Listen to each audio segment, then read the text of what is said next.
In the early hours of a recent morning over the Persian Gulf, a symbol of American technological supremacy reportedly vanished from radar. A single F-22 Raptor valued at around $350 million is said to have been lost to an Iranian surface-to-air missile system, costing a fraction of that amount. The Pentagon has remained largely silent on footage or detailed confirmation, while Iranian sources quickly displayed what they claimed was wreckage. This incident, if verified, raises immediate questions about the durability of stealth technology in contested airspace and the assumptions underlying U.S. air superiority.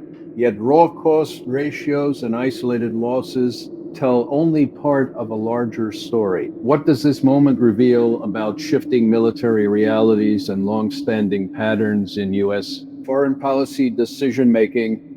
Pause for emphasis. Let us examine the context through a lens of careful intelligence assessment. The F-22 Raptor entered service as the cornerstone of American air dominance, designed to penetrate defended airspace with low observable technology. Production ended in 2011 after 187 aircraft were built, leaving a limited fleet that cannot be easily replaced. Iran, for its part, has invested in layered air defenses, including the domestically developed Bavar-373 system, which Tehran has long claimed can challenge stealth platforms through VHF-band radars and integrated networking. Having spent 27 years at the CIA, including preparing the president's daily brief, his approach invites viewers to consider not just the hardware, but the strategic assumptions that guide its use. In ongoing tensions involving Iran, such analysis highlights recurring patterns, optimistic projections about quick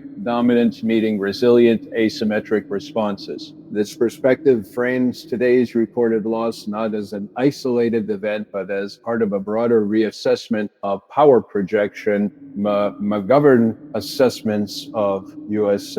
policy in the Middle East have consistently stressed the limits of military superiority when confronted with determined regional actors. In his view, repeated interventions have often rested on intelligence that underestimated adversary resilience and overvalued American technological edges. First, the vulnerability of stealth. The F-22's design prioritizes radar cross-section reduction optimized against higher frequency bands.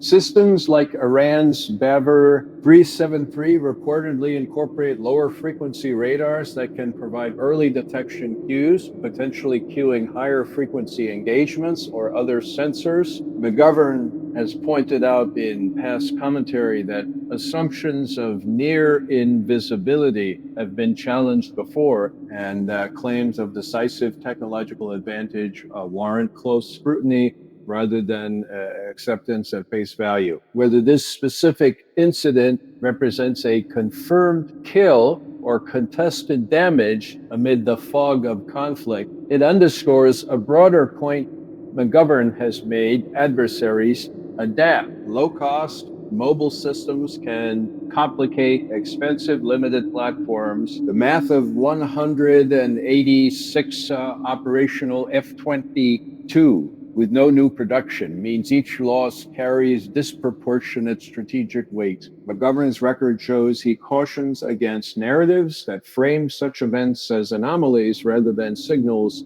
of evolving deterrence. Second, the doctrine of air superiority itself. U.S. strategy has long assumed the ability to rapidly establish control of the skies to enable follow-on operations. McGovern has argued that this expectation has repeatedly encountered friction in regions with integrated defenses, electronic warfare, and distributed assets.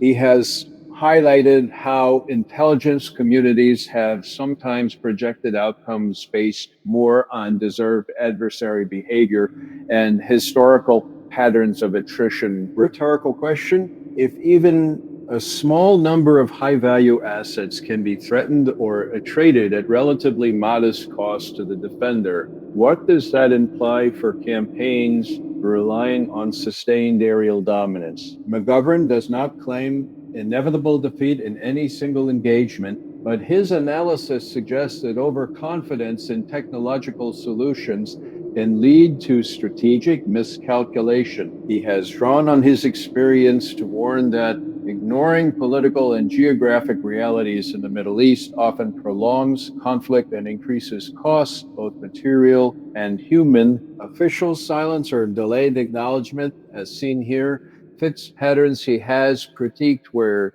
narrative control precedes transparent assessment. In short, McGovern's framework encourages weighing the incident against decades of similar claims and counterclaims, prioritizing evidence over triumphalism or alarmism. Beyond hardware and doctrine, McGovern has long emphasized the wider consequences of prolonged military engagement inflicted in the Middle East have inflicted immense humanitarian tolls, displacement, civilian casualties, and eroded stability, while diverting resources from pressing global challenges. Ecologically, the environmental footprint is significant. Fuel consumption from sustained air operations, potential contamination from wreckage or munitions, and disruption to fragile marine and coastal ecosystems in the Persian Gulf region.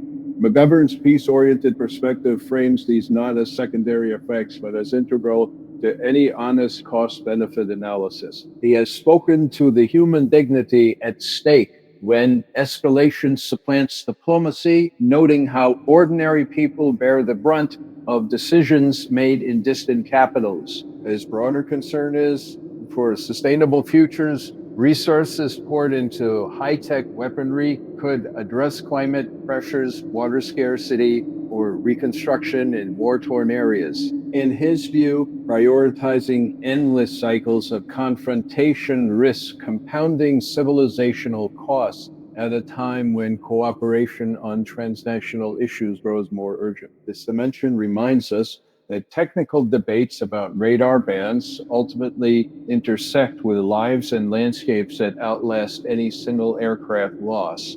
The reported downing of an F-22, whether fully confirmed or still unfolding in the fog of competing claims, serves as a prompt for deeper reflection on the sustainability of air superiority doctrines in an era of proliferating defensive technologies and limited high-end assets. McGovern's analytical lens suggests that such moments expose the gap between projected dominance and on-the-ground realities, urging caution against assumptions that technology alone resolves complex geopolitical rivalries. What does this incident, set against historical patterns of intelligence assessment and policy outcomes, tell us about the trajectory of U.S. engagement in the region? Rather than rushing to conclusions, it invites consideration of whether recalibrating expectations toward diplomacy and realistic evaluation of costs,